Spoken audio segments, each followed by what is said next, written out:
লিফটে করে অমৃতা নিচে নেমে আসে।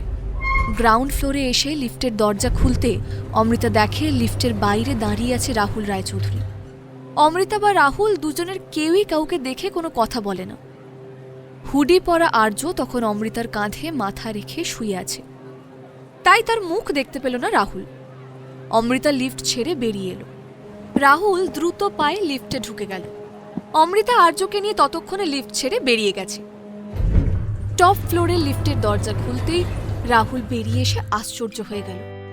সে দেখল লিফটের বাইরেই দাঁড়িয়ে আছে আর্য। তার মাথা গরম হয়ে গেল। কি হলো আর্য? তোমাকে আমি বারণ করেছিলাম সুইট থেকে যখন তখন একা বেরোবে না। কি ব্যাপার, তুমি আজকাল একটাও কথা শুনছো না? দিন দিন এত অবাধ্য হয়ে যাচ্ছ কেন? তুমি জানো না বাবা রেগে গেলে কি হয়? আজকাল কি তুমি বাবার কথায় কোনো পাত্তাই দিচ্ছ না? রাগের মাথায় এতগুলো কথা বলে রাহুল থামতেই দেখে বিস্মিত গোল গোল চোখে তার দিকে তাকিয়ে আছে আর্য। রাহুলও অমৃতার মতোই বুঝতে পারে না যে যাকে সে আর্য ভাবছে সে আসলে হিয়া। হিয়া বিস্মিত চোখে রাহুলের দিকে তাকিয়ে থেকে বলে, অ্যাট লাস্ট তাহলে তুমি এলে বাবা? আমি তো কত কত কত অপেক্ষা করেছিলাম তোমার। হিয়ার কথার মানেই বুঝতে পারে না রাহুল। রাহুলের মনে হলো কি বলছে আর্য এসব, আর কোনোদিন তো আর্য ওর সাথে এইভাবে কথা বলেনি। হিয়া আনন্দে হাততালি দিয়ে লাফিয়ে উঠে বলল, কি মজা কি মজা, বাবাকে খুঁজে পেয়ে গেছি। রাহুলের মুখ তো বিস্ময়ে হাঁ হয়ে গিয়েছে। এ তো এক অবিশ্বাস্য ব্যাপার। আর্য কখনো জোরে কথা পর্যন্ত বলে না, তার আজ এ কি হলো? সে তাড়াতাড়ি হিয়াকে কাছে টেনে নিয়ে গায়ে মাথায় হাত বুলিয়ে বলল, তোমার শরীর ঠিক আছে তো বাবু? হিয়া একটা মিষ্টি হাসি হেসে বলল, অন্যদিন যতটা ঠিক থাকে আজকে আমার শরীর তার থেকেও অনেক অনেক বেশি ঠিক আছে। আচ্ছা ঠিক আছে, এখন ঘরে চলো, তোমার খাবার সময় হয়ে গেছে না? খেতে হবে তো। হ্যাঁ, খুব জোর খিদে পেয়েছে। তারপর রাহুলের হাত ধরে ইশারায় তাকে নিচু হতে বলল। রাহুল কিছু বুঝতে না পেরে নিচু হতেই হিয়া ফিসফিস করে রাহুলের কানে কানে বলল, কিন্তু আমার এখন খুব পিৎজা খেতে ইচ্ছে করছে। আর্য কখনো কোনোদিন রাহুলের কাছে কোনো কিছু আবদার করেনি। রাহুল অবাক হয়ে গেল, আজকে আর্য তার কাছে পিৎজা খেতে চাইছে। রাহুল মনে মনে ভাবল, আর্য এই যে অদ্ভুত আচরণ করছে, নিশ্চয়ই এটা ওর কোনো মানসিক সমস্যা। কিন্তু এখন সেটার প্রতিবাদ করলে উল্টো ফল হতে পারে। তার চেয়ে ওকে পিৎজা খেতে নিয়ে যাওয়াই ভালো। তখনই রাহুল নিজের মোবাইল থেকে হোটেলের শেফকে ফোন করে বলল, আমাদের হোটেলের সবচেয়ে সেরা পিৎজাটা বানাও, আমি আর আর্য খেতে আসছি। তারপর হিয়ার হাত ধরে লিফটের দিকে পা বাড়ালো। ট্যাক্সিতে যেতে যেতে অন্যমনস্কভাবে অমৃতা ভাবছিল, তার মতো দুর্ভাগা আর কে আছে, যার নিজের বাবা তার বুক থেকে তার সন্তানকে কেড়ে নিয়েছে। আর্য পাশেই বসেছিল, সে কোনো কথা বলছিল না, শুধু মুগ্ধ হয়ে এক দৃষ্টে তাকিয়েছিল অমৃতার দিকে।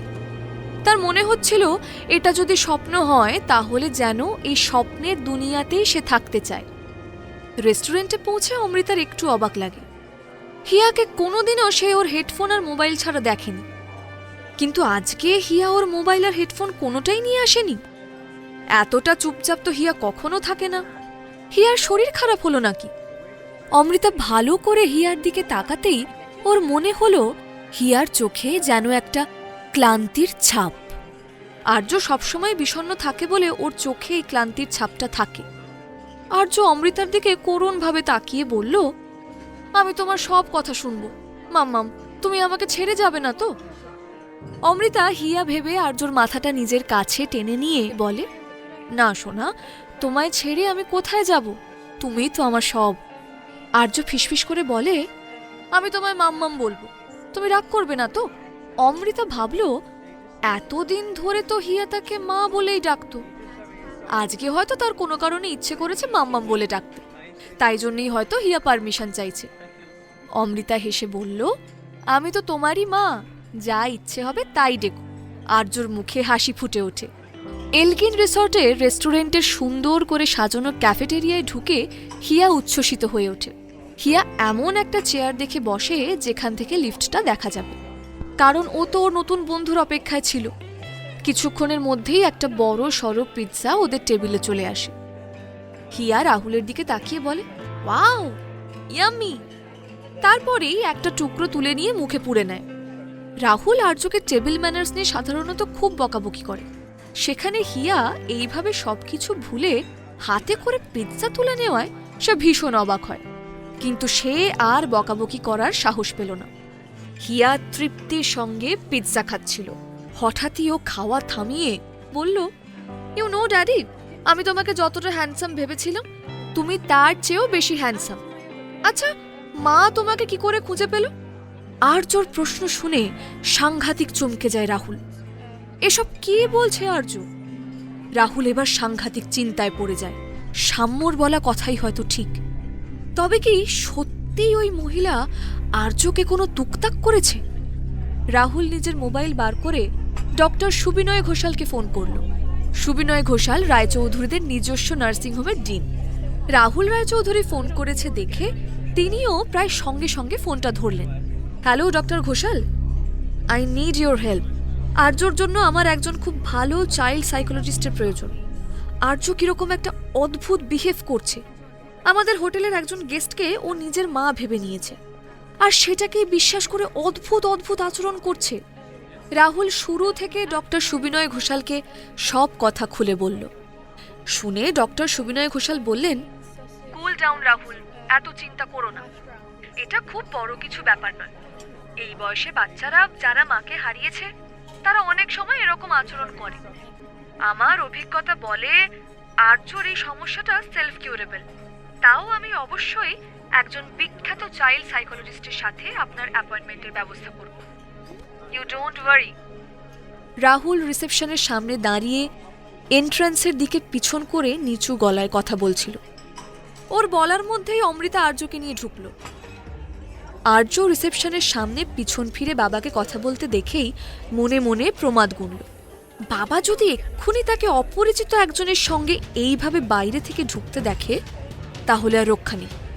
বাবার রাগকে সে ভীষণই ভয় পায়। অমৃতার অন্যমনস্কতার সুযোগ এসে আস্তে আস্তে পা টিপে টিপে সিঁড়ির কাছে চলে গেল।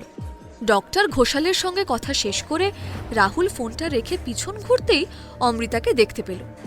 অমৃতাকে দেখেই রাহুলের মাথা গরম হয়ে গেল। সে অমৃতার একদম সামনে গিয়ে পথ আটকে দাঁড়ালো।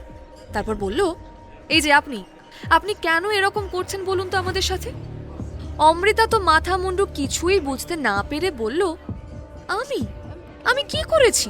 কি করেছেন আপনি সেটা আবার জিজ্ঞেস করছেন? আমার জীবন দুর্বিষহ করে তুলেছেন। কি চাই আপনার বলুন তো? টাকা বলুন, কত টাকা চাই? আপনার যতটা আশা তার থেকে অনেক বেশি টাকাই আমি আপনাকে দেব, কিন্তু প্লিজ আপনি আমাদের জীবন থেকে সরে যান। অমৃতার মাথা গরম হয়ে গিয়েছিল, কিন্তু হিয়া তার সঙ্গে আছে বলে অমৃতা কোনো রকমে নিজের রাগ সংবরণ করল। দেখুন মিস্টার রায়চৌধুরী, আপনি আমার মেয়ের সামনে আমাকে এইভাবে অপমান করতে পারেন না। আপনার বুঝে শুনে কথা বলা উচিত। আমার মনে হয় কিছু একটা ভুল বোঝাবুঝি হচ্ছে। রাহুল অমৃতার আশেপাশে অমৃতার মেয়েকে খুঁজতে থাকে, কিন্তু কাউকে দেখতে পায় না। কোথায় আপনার মেয়ে? সে কি ইনভিজিবল? অমৃতা পিছন ঘুরে হিয়াকে দেখতে পায় না। এই তো এক্ষুনি এখানে ছিল, কোথায় গেল? আশঙ্কায় বুকটা ছ্যাদ করে ওঠে অমৃতার। কোথায় গেল হিয়া?